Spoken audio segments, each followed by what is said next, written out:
I got decon on the screen here. Says, I'm debating on getting a new Lake Country pad washer, $4,000. I'm afraid I won't use it and would probably just switch pads.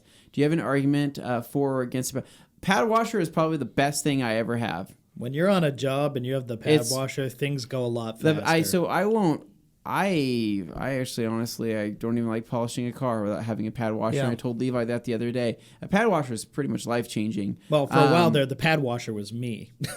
Yeah, I'm just a fan. Yeah. I like damp pads. I think damp pads feel good on the paint. I think that... And it's nice having a clean pad. And it's nice to have a clean pad, but I think that pad washers are still kind of underrated. I think more people... I think there's just a lot of information on just compressed air being the only way to clean a pad, and I think that's just not true.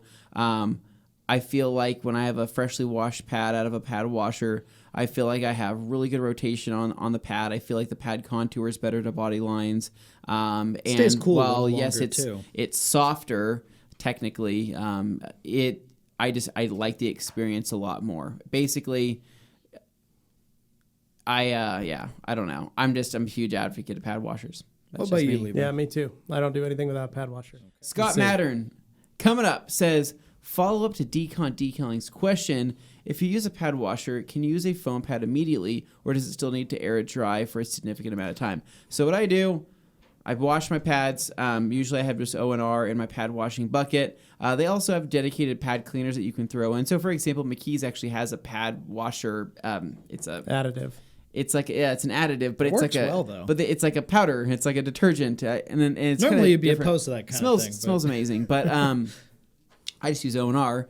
And Lake Country has their snappy pad, and they have the pad cleaner. So you could do a pre-spray with APC if you want to, and then just go straight into it. But really, a couple pumps on that with O&R in it. I spin it dry, so basically pump it up, speed it up to 6. Yep, speed it up to 6. I just kind of hold it in the recessed area, so all the fling doesn't go on the surrounding areas. It just goes within the pad washer itself.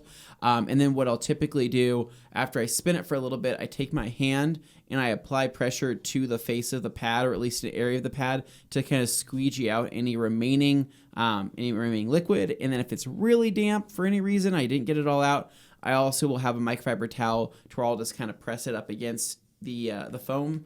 Yep. And I'm good to go. But typically, I can get it mostly out. There are situations where maybe if I'm rushed on time and I'm just trying to like get through with something, just go. Yeah. I'll still have water in the pad.